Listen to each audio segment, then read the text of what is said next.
Senin tanggal 11 April tahun 2022 kemarin. Terus untuk penundaan pemilu 2024 ini dan perpanjangan jabatan terkait 3 periode juga melanggar marwah konstitusi di Indonesia karena secara eksplisit mengenai konstitusi sudah diatur dalam pasal 7 dan pasal 22E Undang-Undang Dasar 1945. Nah, maka dari itu bahwa penundaan pemilu tahun 2024 dan perpanjangan masa jabatan presiden 3 periode itu alhasil merupakan tindakan penguasa di luar dan dari pengaturan dan pembatasan yang ada di dalam konstitusi, sebagaimana tidak sesuai dengan konstitusionalisme yang telah terlambangkan dalam UUD NRI tahun 1945. Nah, oleh karena itu, maka dengan adanya isu tersebut, IMM Cabang Sleman telah mengeluarkan pernyataan sikap dan akan dibahas oleh narasumber kita, yaitu Imawan Fauzi Nur Hidayat, yang merupakan Ketua Korkom UIN Sunan Kalijaga Yogyakarta. Tanpa panjang lebar, mungkin kepada Imawan Fauzi, waktu dan tempat kami persilakan untuk memulai diskusi bedah pernyataan sikap PCIMM Sleman. Monggo, Mas Fauzi. Ya, oke. Mungkin bisa on cam ya, biar lebih interaktif. Oke, yuk semua yang tidak terkendala bisa on cam ya. Terima kasih. Jadi ini kan materinya membedah ya, membedah ya. pernyataan sikap ya. Betul.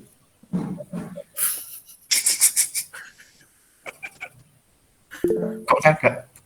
Oke, lanjut.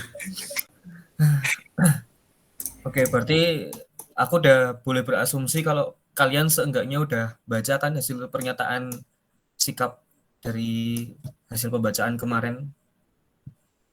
Udah di-share ya, Mas Akbar ya, ke grup? Kalau untuk itu yang PDF-nya belum, tapi kalau nggak tahu dari teman-teman lewat media sosial yang dari Linktree-nya apakah sudah, mungkin bisa ada yang udah. Atau nanti bisa dibacakan lagi atau kita lihatkan lagi pernyataan sikapnya. Mungkin bisa dibantu di-share ke grup ya, biar bisa sambil baca juga teman-teman. Oke, jadi kita mulai dari kronologinya dulu, kenapa bisa ada pembacaan sampai muncul pernyataan sikap kemarin. Jadi emang belakangan ini kan banyak sekali isu-isu konflik sosial yang sedang merebak kan di dunia maya, bahkan sampai banyak yang udah mulai turun aksi. Nah, tapi ternyata dari pihak IMM sendiri, IMM Sleman terutama, itu tuh kita belum ada pandangan, bahkan ada beberapa yang belum tahu tentang permasalahan-permasalahan yang terjadi di sekitar kita. Nah, kayak gitu. Jadi ya kemarin atas inisiasi dari Korkom dengan bidang Hikmah Cabang Sleman, itu kita membuat pembacaan isu terkait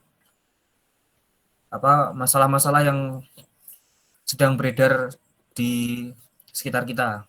Entah itu kita kebagi jadi 2 pembagian kemarin. Ada isu konflik yang nasional sama yang regional. Nah, tapi karena itu kan sedang panas-panasnya kemarin kan, kayak banyak sekali organisasi kemahasiswaan, organisasi pergerakan yang udah mulai mengeluarkan pernyataan sikap, bahkan udah aksi turun ke jalan. Nah, sedangkan kita pada malam itu yang dimana itu bertepatan pada hari H atau H+1 ya, yang ada aksi di 0 km.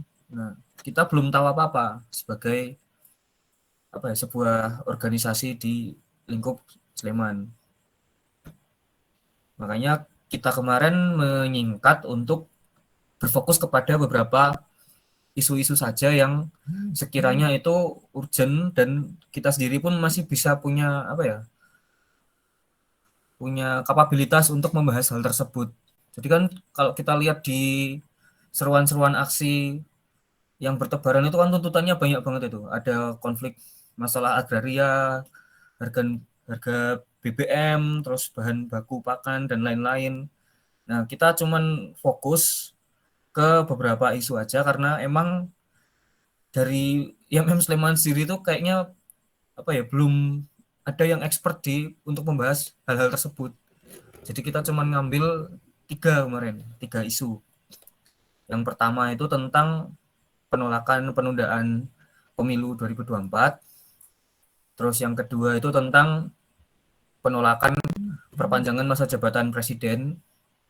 Sama yang isu regional itu tentang titeh itu. Nah, jadi kemarin waktu pembacaan itu kita lakukan secara bersama-sama ya, dari IMM Sleman sendiri, ada dari Korkom UIN, sama beberapa komisariat. Ada berapa itu kemarin? 5 atau 6. Dari IMM Visum sendiri diwakilin sama Mas Ibnu sama Mas Manto itu. Nah, jadi sebenarnya kita mungkin mau bahas dari pernyataan sikapnya langsung atau kita mau bedah per isunya dulu, Mas Akbar? Bedah per isu juga boleh, Mas. Oke, mungkin yang paling panas saja ya, ini terkait penundaan pemilu. Nah, itu tuh sebenarnya ini bukan apa ya, bukan sebuah wacana yang udah pasti gitu loh. Sebenarnya penundaan pemilu itu tuh bermula dari celotehan beberapa tokoh-tokoh politik, tokoh-tokoh politik apa ya, politisi bangsa lah, tokoh-tokoh kayak ketua-ketua partai dan lain-lain gitu. Ya beberapa itu kayak yang di share screen tuh, ada dari Bapak Lord Luhut, ada Caimin, ada Zulkifli Hasan. Nah, jadi itu emang bukan sebuah sikap dari negara, tapi itu adalah celotehan yang dikeluarkan oleh orang-orang yang apa ya, kita bisa katakan seorang pemangku jabatan lah. Makanya itu kan tentu menimbulkan konflik yang besar kan di kalangan masyarakat. Nah, adapun katanya pertimbangan-pertimbangan itu tuh terkait penundaan pemilu itu karena ada pandemi, yang satu itu. Yang kedua itu ada apa, permasalahan ekonomi bangsa itu, sama konflik internasional. Nah, yang disorotin itu terkait agresi militer dari Rusia dan Ukraina itu. Itu. Nah, sedangkan pada realitasnya itu tidak sinkron dengan kenyataannya.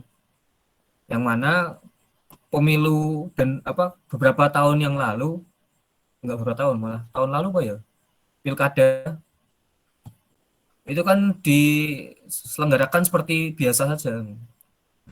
Tidak dilakukan secara daring dan tidak ada yang kayak se-urgent itu sampai ada wacana penundaan pilkada. Nah, lalu pertanyaannya kan kenapa gitu? Kenapa kok pemilu ini ada agenda untuk ditunda, sedangkan pilkada kemarin enggak?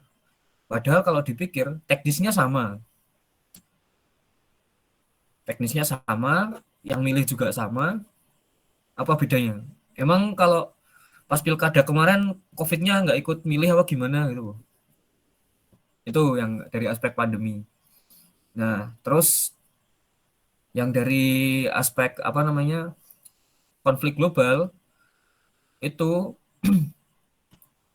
Indonesia sendiri itu sebenarnya tidak terdampak langsung, bahkan bisa dibilang tidak berdampak loh.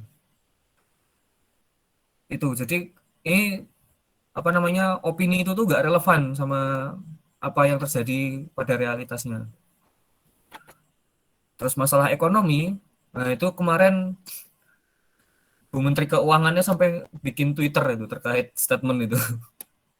Jadi sebenarnya anggaran untuk pemilu itu udah ada sendiri. Itu dan itu tidak mengganggu keuangan negara. Tetapi yang menjadi permasalahan itu adalah pengalokasian dananya itu malah lebih difokuskan ke IKN, pemindahan ibu kota. Itu. Makanya ini nih sebenarnya kayak apa ya? Pemilu ini nih tidak ada gangguan kalau enggak masalahnya itu dibuat dari orang-orang itu sendiri gitu loh. Kayak gitu. Nah, lalu kemarin ya setelah kita dapat itu, kita kan langsung apa ya? Membuka diskusi untuk mencari sebuah apa ya, alasan kenapa kita harus menolak wacana itu tadi, wacana penundaan pemilu. Nah, diantaranya itu tadi karena itu tidak relevan dari aspek-aspek yang tadi diutarakan, itu tidak relevan. Terus yang kedua itu melanggar konstitusi. Karena yang seperti yang dibacakan sama Mas Akbar di awal tadi itu sudah diatur oleh undang-undang terkait pelaksanaan pemilu dan masa jabatan presiden. Lalu juga ada tentang di undang-undang yang apa ya? Undang-undang pemilu, kalau nggak salah, bukan UUD. Ada nggak di situ? Itu ada di salah satu persyaratan berkas pencalonan presiden dan wakil presiden. Itu tidak boleh apa namanya si calon ini nih memangku jabatan yang sama selama lebih dari 2 kali. Ininya itu.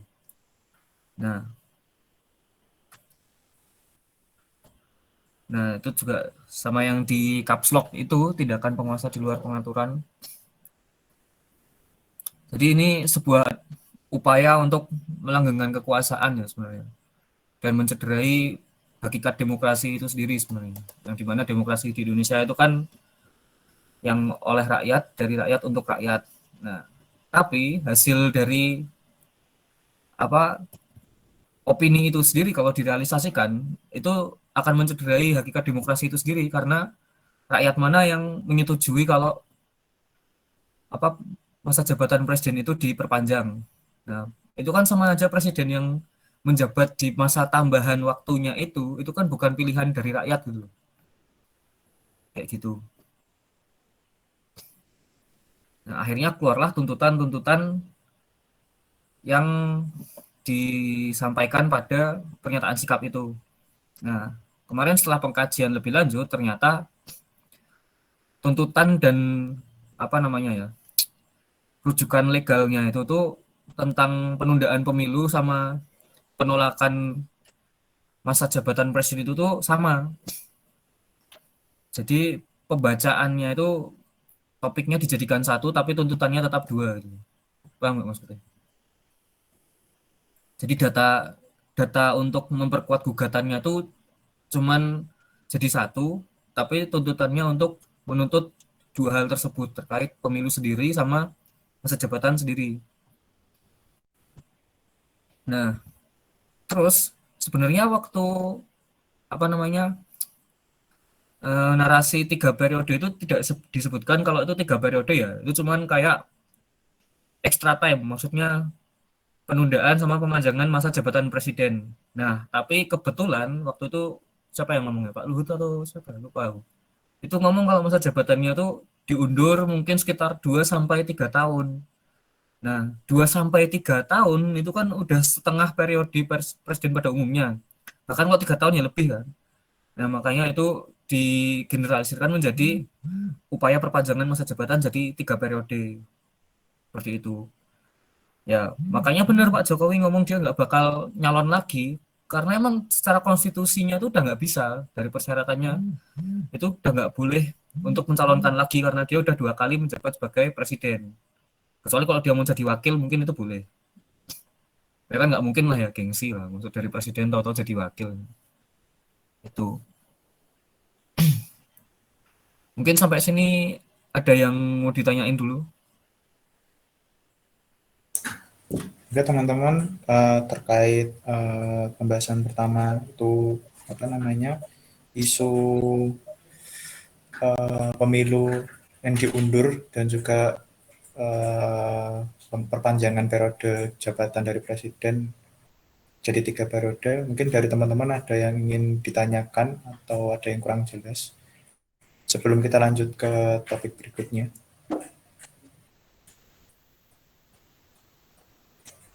Ada yang ingin bertanya? Bisa lewat chat juga.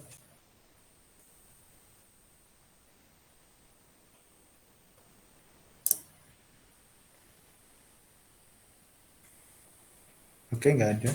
Oke, ini dilanjut dulu aja Mas Fauzi ke pembahasan berikutnya. Oke, mungkin kalau untuk pembahasan penundaan pemilu sama masa jabatan presiden ya, kalau senangkepku, kalau untuk diskusi mungkin patikannya cukup sampai situ.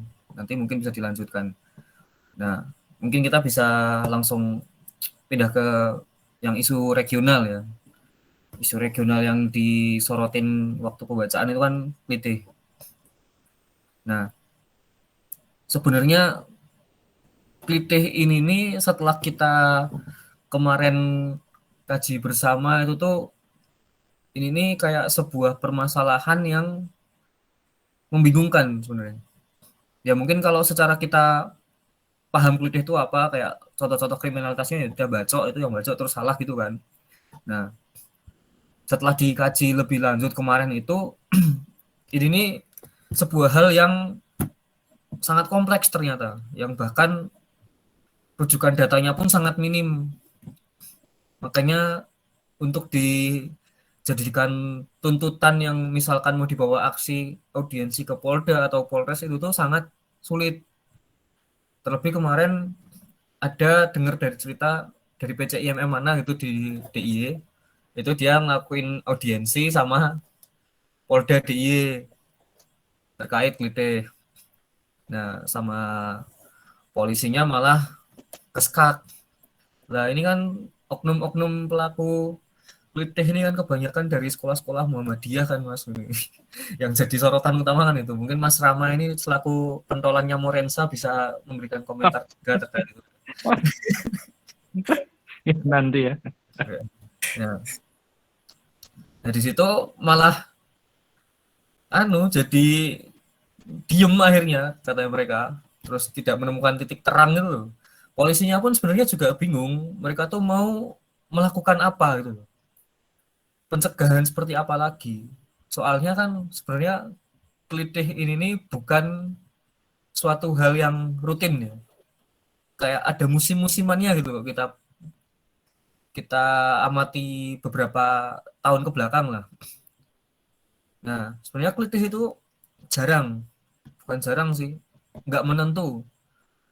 Dan itu sebenarnya apa ya, sering juga terjadi. Bukan sering sih, beberapa kali terjadi, cuman karena kemarin ada isu yang sampai merenggut nyawa seseorang, itu baru itu di blow up lagi. Padahal kejadian itu tuh sebenarnya udah dari kapan, dan penyelesaiannya pun nggak jelas sampai beberapa tahun. Mungkin kalau pas ada isu itu tergoreng sampai panas lagi, akhirnya Pak Pol itu banyak yang patroli malam muter gitu. Terus ada juga beberapa yang ketangkep dengan indikasi pembawaan sajam dan lain-lain. Nah, cuman permasalahannya kebanyakan pelakunya itu kan anak-anak sekolahan. Rata-rata SMP sampai SMA.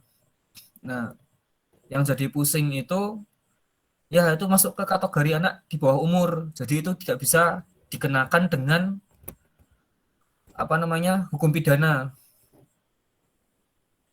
Oleh karena itu, nah polisinya pun itu bingung. Nah, kalau dari kasus-kasus yang udah para pelaku yang ketangkep itu tuh dibebaskan, itu nggak sampai masuk ke peradilan anak gitu. Itu cuman disuruh lapor ke Polsek atau Polres gitu tiap hari atau tiap berapa hari gitu selama beberapa bulan. Nah, makanya itu kan tidak menimbulkan efek jera itu. Kayak akhirnya malah mereka yang lolos dari itu, yang cuman disuruh absen-absen itu malah seminggu sekali. Nah, itu tuh malah jadi ngerasa punya kebanggaan tersendiri gitu loh. Soalnya kan setelah didiskusikan kemarin, ya kan ternyata ada beberapa pentolan-pentolan juga kan, termasuk Mas Rama itu. Nah, ternyata kasus-kasus kelitih itu tuh kebanyakan itu tuh sebagai suatu ajang untuk pembuktian diri itu. Entah dari teman-temannya atau geng sekolahnya ataupun bahkan geng-geng di luar sekolah gitu. Dengan cara melakukan tindakan seperti itu.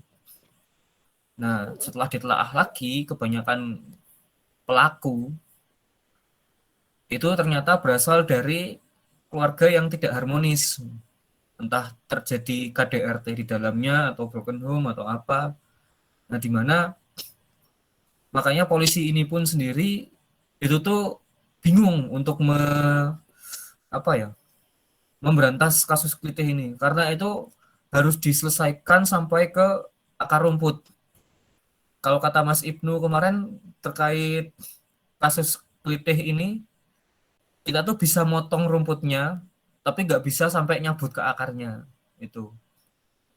Jadi pencegahan-pencegahan yang dilakukan selama ini itu mentok cuman sosialisasi di sekolah-sekolah. Mungkin kayak Mas Rama atau yang anak SMK kan itu dulu pasti dapat bimbingan dari guru BK itu kan. Yang intinya suruh melakukan hal-hal yang positif, terus menghindari gini-gini, nggak usah keluar malam, ya kayak gitulah. Udah sampai situ. Tapi selepas dari itu ya namanya anak-anak sekolahan kan ya masuk telinga kanan keluar telinga kiri loh, itu nggak penting banget loh. Dan tidak ada pengawasan juga kan. Nah, makanya untuk pemberantasan kasus kelitih ini benar-benar apa ya, sulit untuk ditangani. Seperti itu. Karena memang pasal-pasal yang berlaku untuk kelitih ini sangat sulit untuk diterapkan pada anak di bawah umur. Dan terkadang kasus-kasus yang udah terjadi itu tuh jarang yang sampai dibawa ke peradilan anak, peradilan pidana anak. Tapi kayak udah akhirnya sampai di cuman absen ke Polres atau Polsek itu tadi. Seperti itu. Makanya susah untuk menyudahi permasalahan regional yang satu ini. Terus ada aspek yang lebih membingungkan lagi terkait kasus kelitih. Mungkin yang terjadi belakangan ini yang sampai meninggal itu, kalau aku baca kronologinya itu kan sebenarnya malah si pelaku ini adalah korban gitu. Dia yang dikejar gitu. Tapi dia self defense, terus nganu balik malah si pelakunya yang meninggal. Nah, sebenarnya kan ini jadi apa ya? Ambigu gitu. Karena pasti yang diperkarakan waktu persidangan dan lain-lain itu tuh terkait pembunuhan, apa menghilangkan nyawa seseorang, terus penyerangan. Nah, jadi walaupun dia dalam upaya melindungi dirinya sendiri, dia tetap terkena pidana itu. Ya, itu dengar-dengar isunya pelakunya anak Ikom. Anak Ikom UIN. Ya, ya biarkan jadi rahasia dulu untuk sementara ini. Itu. Jadi simpang siur juga loh. Penindak laku apa itu tuh harus ditindak seperti apa. Nah, makanya dalam pembacaan kemarin kita kan menyarankan untuk mengeluarkan apa ya, RUU kalau nggak salah. Ada nggak sih kemarin?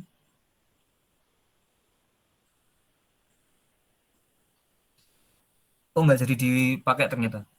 Cuman yang menindak tegas pelaku kelitih dan kejahatan jalanan. Nah, itu kita ambil dari surat terbuka dari gubernur Pak Sri Sultan, yang intinya itu sebuah himbauan untuk para muda-mudi ini nih mengisi hal-hal dengan kegiatan yang positif dan menghindari apa untuk membantu menumpas kejahatan jalanan dengan cara menjaga ketertiban dan keamanan bersama kayak gitu. Udah itu doang yang mentok. Soalnya emang tidak ada hal apa peraturan khusus yang mengatur tentang klitih itu sendiri gitu. Makanya itu menjadi ambigu, dan pun kalau mau diadakan itu terdengar mustahil karena si pelaku ini punya apa ya, privilege dengan menjadi anak di bawah umur itu tadi. Makanya tidak ada sanksi yang tegas yang bisa mengenai pelaku-pelaku tindak kejahatan jalanan ini tadi. Mungkin seperti itu sih yang bisa tak sampaikan. Mungkin nanti kita bisa tanya jawab terkait apa aja yang ada di pernyataan sikap ini, ataukah mungkin ada yang bingung dengan narasi-narasinya, atau bingung alasannya kenapa ini, dan atau mungkin mau nambahin. Nah, itu nanti mungkin bisa dipimpin sama Mas Akbar, entah nanti outputnya dari PK akan mengeluarkan pernyataan sikap sendiri atau gimana. Nah, dari aku sih cukup kayak gitu, mungkin tak kembalikan ke Mas Akbar. Oke, makasih Mas Fauzi telah mengawal diskusi pada malam hari ini. Mungkin dari teman-teman setelah pembahasan tadi yang sudah disampaikan Mas Fauzi terkait 3 aspek atau isu yang diangkat dalam pernyataan isu, yaitu tadi mengenai pertama jabatan bukan pemilu yang diundur di tahun 2024, kemudian isu mundurnya 3 periode jabatan presiden saat ini, dan yang terakhir terkait kritik. Mungkin dari teman-teman ada yang ingin ditanyakan atau ingin atau ada tanggapan terkait 3 isu yang tadi sudah dijelaskan Mas Fauzi, mungkin bisa langsung speak up lewat mic atau lewat chat juga bisa. Mungkin aku sedikit kayak tadi yang mengenai isu kelitih itu ya, terkait anak di bawah umur. Itu kan emang sekarang kan semua berlindung di balik undang-undang ya, karena kembali lagi ya Indonesia kan negara yang patuh terhadap undang-undang. Tapi nggak tahu yang tadi isu terkait 3 periode itu. Tapi yang membahas tentang kelitih ini kan semua kembali lagi dan berlindung di balik undang-undang. Entah itu terkait di bawah umur, dengan dalih tadi di bawah umur yang akibatnya ya ujungnya nggak ada aksi atau respon yang bakal dibawa ke pengadilan, yaitu pengadilan anak dan lain hal. Dan ya outputnya ya mereka-mereka yang ibaratnya cuman masuk terus keluar dari kepolisian gitulah terkata, ya ibaratnya ya aman lah, karena mereka nggak terkena oleh undang-undang yang nanti bakal menuntut mereka gitu ya. Nah ya akhirnya juga mereka tidak tidak merasa kebal terhadap uh, ancaman-ancaman yang udah tertera di undang-undang gitu loh, atau ancaman yang bakal mereka hadapi nantinya. Karena ya lagi tadi yang udah Mas Fauzi bilang, kritik ini kan awalnya kan merupakan kayak sebutan atau kalimat orang Jawa dulu kayak ya sekedar main malam ya Mas Fauzi, kayak main malam, orang yang keluar malam nyari hiburan atau nyari udara atau angin segar kayak gitu-gitu. Tapi sekarang beralih pemaknaannya beralih jadi hal-hal yang negatif, kayak tadi ya tawuran atau ya mencari tumbal lah istilahnya gitu dengan random. Nah mungkin aku ingin bertanya sih ke, ya bukan bertanya tapi lebih tanya ke tanggapan ke Mas Fauzi ya. Ya terkait tadi undang-undang tadi di bawah balik undang-undang, terus juga uh, dengan kayak juga mungkin ini juga berhubungan dengan HAM juga ya, hak asasi manusia gitu, kayak di sisi lain dari posisi atau dari segi dari uh, pihak keluarga si tersangka juga meminta memohonlah untuk anaknya untuk tidak dipindah pidanakan. Terus dari sisi lain di sebelahnya pihak yang jadi korban juga menginginkan pelaku untuk dipidanakan sesuai dengan yang udah pelaku lakukan hingga nyawa bahkan gitu ya. Nah, mungkin dari Mas Fauzi minta tanggapan terkait hal itu. Nah, yang dilakukan oleh atau dari pernyataan sikap ini detailnya tuh terkait hal itu tuh mau apa gitu, mau yang disampaikan tuh apa, entah apakah eh, apa ya kayak pembaruan undang-undang atau penegasan lagi terhadap undang-undang yang ada, eh, ancaman-ancaman nantinya yang bakal diterima oleh pelaku atau lain hal dan ya gitu-gitu. Juga kan sekarang tuh juga ada isu lagi kan terkait apa namanya begal itu yang kalau orang yang apa namanya warga yang menghakimi pelaku malah kena sanksi bahkan kayak gitu kan. Nah, ibaratnya kalau kita masukkan atau kita kaitkan dengan isu kelitih ini, misalkan ada warga yang melihat pelaku kelitih melakukan aksinya terus akhirnya menghakimi sendiri, terus nanti ujungnya juga bukannya si apa yang menghakimi ini didukung karena udah apa ya saya menangkap pelaku malah justru mendapat sanksi sebenarnya gitu. Nah, itu gimana dari tanggapan dari Mas Fauzi selaku korban bahkan di PCMM Sleman lah gitu. Gimana ini? Oke, untuk menanggapi hal tersebut ya, kemarin kalau untuk undang-undang itu udah nggak mungkin karena konstitusi yang udah berlaku di Indonesia itu sifatnya udah mutlak, dan pun kita kemarin sampai membicarakan hal itu sampai pagi itu tuh tidak menemukan titik temu karena solusi yang ditawarkan itu pasti berseberangan dengan pasal-pasal yang lain. Makanya kayak yang peradilan anak dan apa itu tuh nggak bisa. Jadi emang pelaku kelitih atau kekerasan jalanan itu yang bisa dipidana hanya yang berumur 18 tahun ke atas. Nah, makanya banyak warga yang kalau kelitih itu langsung ditonjokin dan disiksa itu mungkin pikirnya untuk menimbulkan efek jera seperti itu.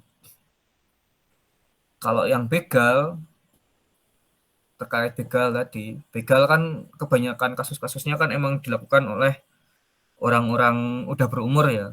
Maksudnya udah bukan orang yang kebal hukum lagi gitu loh. Nah, itu apa ya? Intinya tuh kalau dari aku, segala bentuk kekerasan itu tuh tidak bisa dibenarkan. Walaupun itu benar tujuannya. Mungkin dengan warga yang mengeroyok pelaku tadi untuk menimbulkan efek jera. Mungkin secara pikiran mereka benar, tapi kalau menurutku itu salah. Segala bentuk kekerasan, tindakan kekerasan itu tuh salah. Karena yang ada kalau itu tuh dilanjutkan itu tuh cuman menimbulkan apa ya? Rantai-rantai kebencian yang tidak berujung gitu loh. Kayak lanjut terus nanti yang korban jadi pelaku, yang pelaku jadi korban kayak gitu malah ribut sendiri dan akhirnya tidak ada yang diuntungkan dari hal tersebut loh. Kayak gitu sih. Makanya di poin tuntutan nomor 7 itu kita cuman sampai untuk mengajak masyarakat untuk senantiasa menjaga ketertiban dan keamanan bersama. Dalam apa ya? Secara lebih spesifiknya menjaga ketertiban dan keamanan di lingkungannya masing-masing. Jadi setidaknya mereka bisa memastikan bahwa tempat tinggal mereka, lingkungan mereka, pemukiman mereka itu tuh aman dan tidak terindikasi untuk melakukan kejahatan jalanan itu sendiri. Itu ditambah dengan yang nomor 6 itu menindak tegas pelaku kelitih dan kejahatan jalanan. Nah, mungkin yang bisa dilakukan oleh pihak aparat berwajib, terutama Polda DIY yaitu yang dinotis ya, itu untuk apa ya lebih lebih tegas dan apa bahasanya tidak tanggung dalam menanggapi sebuah permasalahan gitu loh. Kan sebenarnya kalau mau diusut lebih jauh itu tuh pelaku-pelakunya tuh sebenarnya masih bisa dibawa ke peradilan anak. Walaupun tindak pidananya pun tidak se apa ya, seutuh yang diterima oleh pidana orang biasa, orang yang tidak kebal hukum kayak gitu. Mungkin itu sih. Oke. Oke, mungkin dari teman-teman lain, misalkan ada kayak tanggapan atau pemikiran-pemikiran kayak tadi yang udah aku sampaikan ke Mas Fauzi, mungkin ada yang ingin menyampaikan juga, bisa langsung ya. Bisa dari Mbak Tivanda, atau dari Mas Rehan, Mas Alfian, Mas Slamet, terus apa lagi? Ani, Iva, dan ada Mas Rama selaku bukan, selaku pelaku ya, segitulah ya pelaku ya, nggak tahu kan itu. Ya mungkin ada yang ingin atau dari Mas Rama, enggak Mas, klarifikasinya. Bukan klarifikasi apa, saya bukan pelaku, ya Allah. Oke, mungkin ada Nah, tanggapan atau dari Mas Rama. saya tak Iya. ngapain rambut.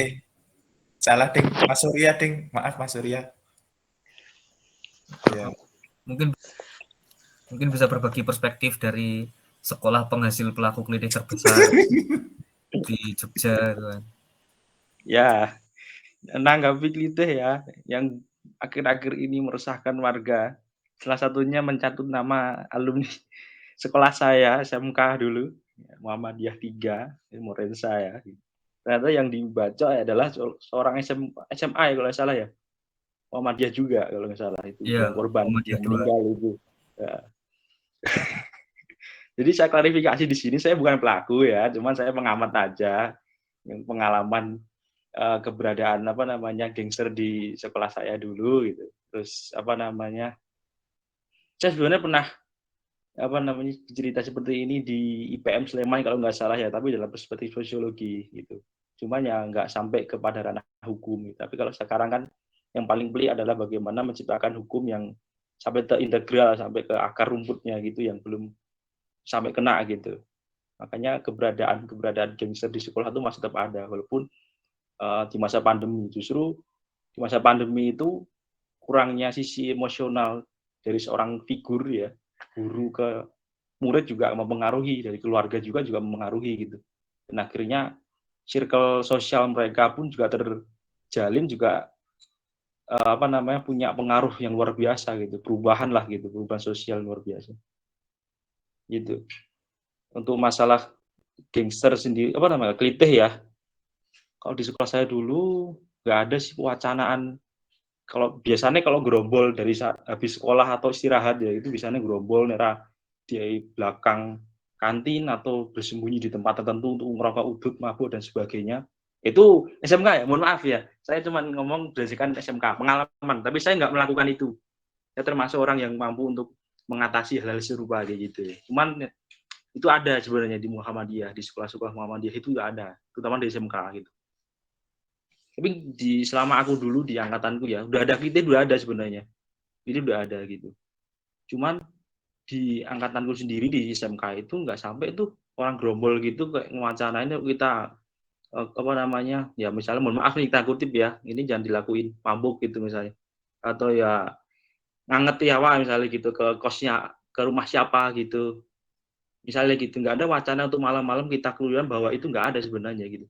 Cuman kita ngelakuin itu aja udah seneng, udah sampai pagi, sampai sekolah diceritain, udah ceritain cuman ya bekas-bekas malamnya kemarin kita ngelakuin apa, udah nggak sampai kita mengalami itu gitu. Tapi kalau tawuran ya ada gitu ya, kalau misalnya tawuran ada gitu, wacana ada seperti itu. Misalnya ini sih kayak digelitik dalam artian cuman diancam, bukan sampai dibunuh gitu. Tapi kritiknya itu pada saat sekolah saya itu masih terobjek banget gitu orangnya. Misalnya kita di jalan gitu ya kan, kita ada atribut siapa gitu, sekolah mana gitu, kena tahu ya udah kita langsung eksekusinya di situ gitu misalnya. Tapi saya bukan pelaku ya di sini, mohon maaf.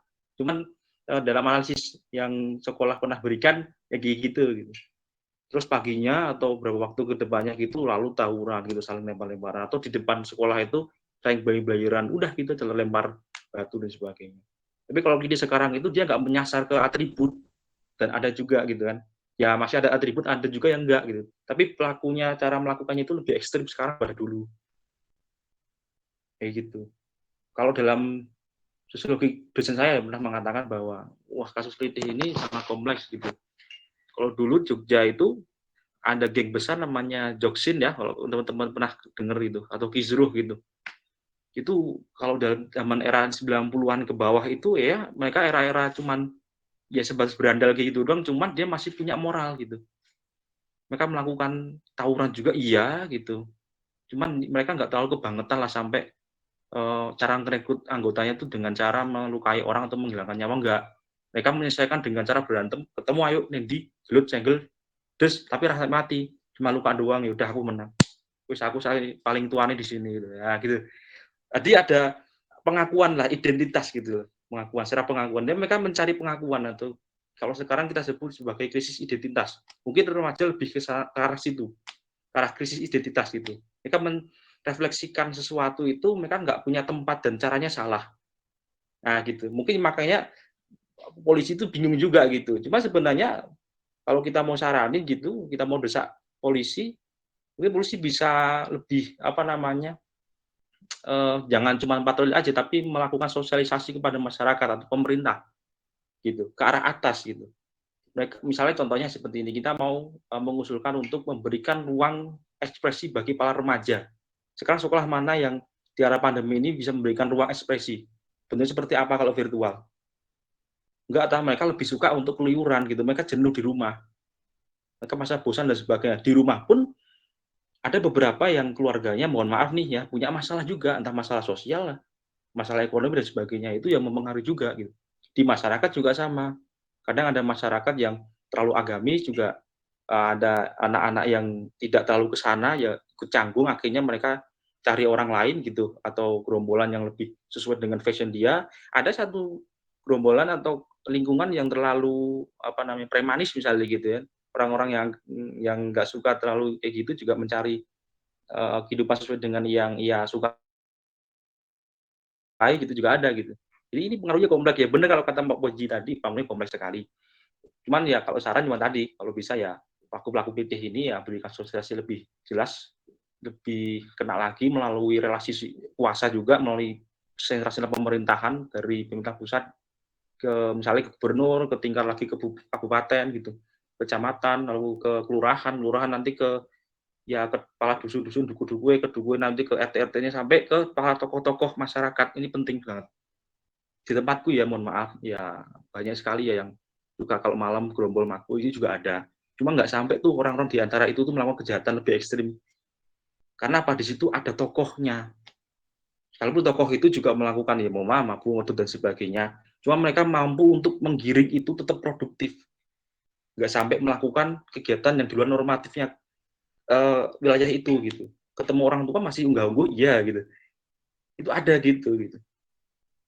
Nah, mungkin itu kalau misalnya saya memberikan apa namanya perspektif ya untuk masalah kritik dan saya klarifikasi saya bukan pelaku kritik. Nah, itu aja. Cuman itu aja sih. Moga Pak Kom gimana Pak? Seru ini. Oke, mungkin juga dari aku juga mungkin berpendapat ya. Ini juga bukan hanya karena masalah komunikasi ya kayak antara entah itu karena orang tua dan anak atau dengan faktor lingkungan juga, tapi juga karena efek sekarang media sosial kan udah juga jadi sesuatu yang nggak bisa kita tinggalkan ya, nggak bisa kita jauhi juga, nggak bisa kita tahan. Itu juga menjadi aspek apa ya, aspek ya munculnya permasalahan ini juga karena kan ya mungkin kita udah lihat mungkin taruh kata lah kita ambil contoh media sosial itu TikTok ya yang udah menjalar kemana-mana bahkan ke desa bahkan kano semua itu sudah diambil alih oleh TikTok juga bahkan itu ya. Nah TikTok itu kan penggunanya juga nggak menentu ya, maksudnya bahkan anak kecil dan juga orang dewasa itu juga menggunakan. Nah penggunaan media sosial ini kan juga, apa ya, misalkan kita nggak benar-benar menggunakan secara baik, itu juga bisa menimbulkan suatu hal buruk gitu. Taruh kata ada seorang ini konten kreator lah, bisa disebut konten kreator, tapi konten kreator ini yang bukannya mengarah ke positif tapi lebih ke negatif, kayak menyebarkan video mereka sedang kumpul, sedang siap-siap untuk melakukan apa aksinya, misalkan taruh kata ngeliatin barang-barang yang dia bawa dan lain-lain, itu yang menjadi istilahnya menyombongkan diri lah. Itu juga pernah kan lewat di FYP misalnya kata gitu, dan itu kan juga apa ya, menimbulkan suatu apa ya, kayak emosional gitu loh, kayak wah orang ini berani gini, berarti kan uh, aku juga setidaknya tuh juga jauh lebih apa jauh lebih sangar daripada itu kan, akhirnya kayak ya gitulah, emosionalnya jadi tertantang gitu loh. Akhirnya kan ya muncul aksi-aksi kayak gini, dan juga pemberitaan-pemberitaan terkait berarti kan juga menjadi suatu tantangan tersendiri buat mereka-mereka ini kan, anak-anak muda ini, terutama misalkan kan Playtech ini kan juga bukan menjadi aksi yang personal ya, maksudnya sendiri-sendiri enggak. Ini kan juga menjadi aksi yang istilahnya itu menjadi, bahkan ada ibarat menjadi salah satu syarat untuk bisa masuk di dalam circle tertentu. Kayak kata mereka harus bisa apa namanya kayak mengenai apa ya, kayak buat masalah kah atau harus menimbulkan korban lah dan lain hal. Itu kan juga menjadi suatu apa ya, problematika lah gitu, kayak mungkin kitanya nggak cuman terbatas oleh komunikasi, tapi juga tadi ya aspek tadi media sosial juga menjadi salah satu faktor utama juga. Misalkan undang-undang, misalkan taruh kata undang-undang itu sudah tidak bisa menanggulangi karena ya tadi apa ya, menjadikan undang-undang itu pelindung bagi pelaku keluarga pelaku atau apalah gitu, itu kan juga apa ya, ya berarti otomatis kita harus harus harus bisa harus bisa apa ya, apa ya, meredakan masalah itu dari yang kecil, kayak yang kita sering pegang lah, media sosial. Berarti kita harus mensosialisasikan media sosial terkait ini pemberitaan ini dan penggunaan media sosial juga, kan itu bisa menjadi opsi misalkan dari pemerintah, misalkan dari kepolisian lah, mensosialisasikan ke apa namanya, misalkan kecamatan atau desa atau yang tempat-tempat yang ibaratnya tuh apa ya, mungkin menjadi tempat yang banyak memunculkan pelaku-pelaku baru, misalkan taruh kata desa-desa yang terpencil atau ya yang istilahnya dekat perkotaan juga banyak kan, itu menjadi aspek tertentu untuk bisa ditanggulangi mungkin di media sosial, atau komunikasi juga bisa menjadi salah satu faktor juga. Mungkin itu dari aku tanggapan terkait tadi ya, yang Mas Rama atau Mas Surya ya, malah Mas Surya bilang tadi. Mungkin itu sih dari aku. Mungkin dari teman-teman lain ada tanggapan terkait hal tersebut, mungkin atau ingin menambahkan komennya terkait 3 hal isu tadi, bahkan bisa disampaikan ya teman-teman. Pak Devanda mungkin ada yang ingin disampaikan terkait menjadi salah satu korban.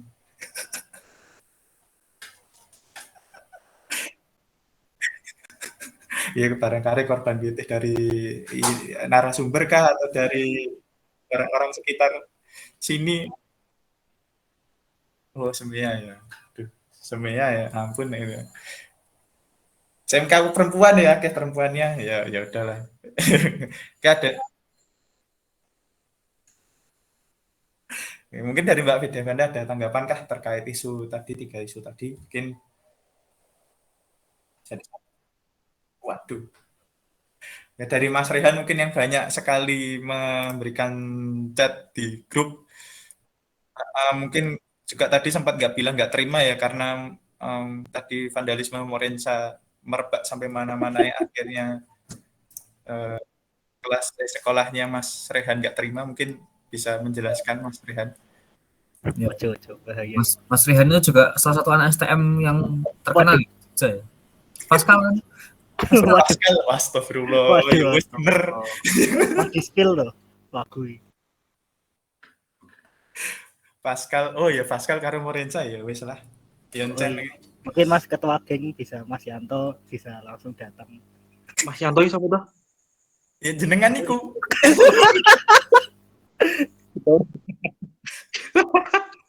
Elek banget, Jur. Apa itu? Ya Mas Widi. Toh. Oke. Ya. Mungkin gimana Mas Rehan? Ada yang disanggah atau tanggapan terkait tadi isu-isu tadi? Yo opo yo. Ya klite itu gimana ya? Nah, kayak anak-anak geng tuh biasanya mereka tuh kayak ada jam-jam tertentu yang mereka tuh kayak muter gitu loh. Jadi kadang tuh pernah nih sekali aku lewat daerah deket SMK aku dulu kan, ya ya ketemu mereka ada kelasku sendiri yang yang mau kayak gitu dan ya nyapa gitu mas gitu kayak gitu, dan itu tuh mereka mereka tuh sering kayak gitu gitu loh di jam-jam tertentu. Emang nggak tahu tujuannya apa atau mungkin emang apa ya kayak gitulah pokoknya. Saya aman orang aku meluruskan mereka tuh terlambat itu. Tidak ada kata terlambat, kan? Kok aku ragu ya ngomongnya. Mau meluruskan ya, Jojo, Ngeri. melu katut. Om melipir ya.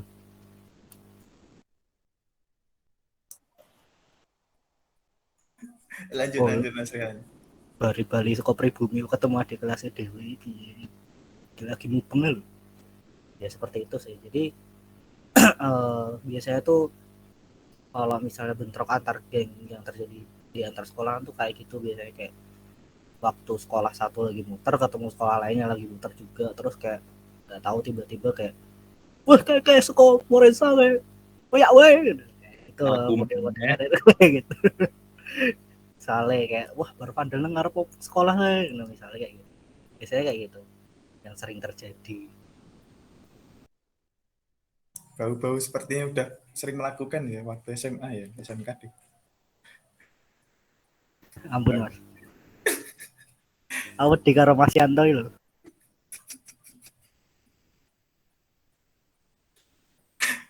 Anu ya, pentolannya ya. Oke. Oi, ketua geng. Oke. Oke, mungkin teman-teman ada yang ingin menanggapi? Yang lain mungkin siapa? Selamat. Ada Alfian gimana Alfian? Mungkin ya Alfian MBS mungkin ada isu atau permasalahan Mas Alfian. Wah, Jojo mata-mata ya Mas Alfian nih. Oke.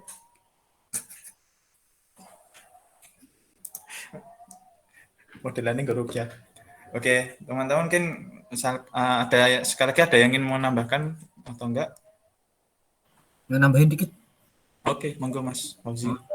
Mungkin ini tadi agak melenceng dikit ya. Jadi sebenarnya klitih yang terjadi sekarang ini malah bukan konflik antar sekolah yang terjadi belakangan ini. Itu tuh kayak perseorangan. Jadi yang ada yang emang udah nandai satu orang terus dicegat, terus ada yang kayak yang kemarin yang sampai meninggal itu kan gara-gara saling sama-sama nggak terima, atau itu ada yang blair di jalan terus dikejar balik gini terus berantem akhirnya berujung jadi pembacokan itu. Jadi sebenarnya apa ya, nggak tahu sih geng-geng sekolah itu masih benar-benar terlibat sampai seperti itu nyata atau enggak. Justru kalau menurutku pribadi apa ya, kasus-kasus kejahatan jalanan yang dilakukan oleh remaja ini sekarang ini tidak sebanyak 5 tahun yang lalu. Zaman-zaman aku masih SMP SMA itu bener kayak aku baru pulang sekolah naik sepeda itu tahu-tahu ada motor mepet, woi Foster, itu sering terjadi itu. Cantik mas kan, diapali kan seragam sekolahnya kan. Kalau SMK kan beda, apalagi kalau tempatku kan batiknya kan sangat legendaris kan itu, sampai makanya nggak ada yang berani pulang pakai batik SMK aku naik di jalan kayak gitu. Nah Kalau zaman sekarang itu malah itu tadi jatuhnya personal, kayak masalah-masalah personal. Nah, kebetulan di berita di media massa ini mempublikasikannya membawa alma mater sekolah, makanya terangkatlah isu seperti pembahasan-pembahasan seperti ini tadi gitu. Kayak geng-gengan dan lain-lain, tapi sebenarnya permasalahannya personal. Nah, makanya kemarin ada yang sempat viral juga, si salah satu apa ya musisi itu membahas si Erik Sukamti kan, kayak daripada kelitih-kelitihan mending tidak punya masalah, dia nyediain sebuah ring untuk open fight antara orang-orang yang bermasalah itu, mau berantem mau sampai mati atau gimana di dalam ring itu. Ya itu tidak bisa dibenarkan juga sih, cuman apa ya, nggak bisa dibenerin, emang nggak bisa dibenerin. Cuman kalau menurutku sendiri itu jauh lebih jantan lah untuk menyelesaikan masalah daripada hal-hal yang sudah berlalu gitu. Itu sih, mungkin itu aja, udah pada ngantuk juga mungkin. Oke. Bersama juga udah mau siap-siap manasin motor habis ini.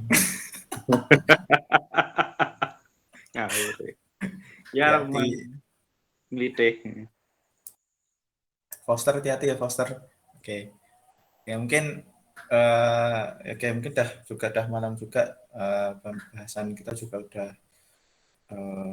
ya sampai titik tadi ya, diskusi terus bagian argumen dari entah baik itu dari Mas Surya, lagi Mas Yanto, terus ada narasumber kita Mas Fauzi, terus ada Mas Rehan dan teman-teman yang lain. Mungkin apa ya, itu aja ya diskusi kita malam ini terkait pembedahan sikap yang dikeluarkan oleh PCIMM Sleman juga sudah tersampaikan. Oke, mungkin untuk penutup dan sebelum kita akhiri, kita foto terlebih dahulu ya teman-teman. Mungkin bisa on cam sebentar. Dari Mas Rehan, Mas Yanto mungkin bisa sebelum nanti memanaskan motornya. Oke, siap. Itu belakangnya ada sajam, itu ditutup kenapa itu Mas? Nggak ada sajam, nggak ada. Mobil-mobilan ada. Gue mau main mobil-mobilan. Waduh. Oke. Diam-diam balik punggungnya ada itu Noarit. takut tahu. Oh ya. Oke, aman.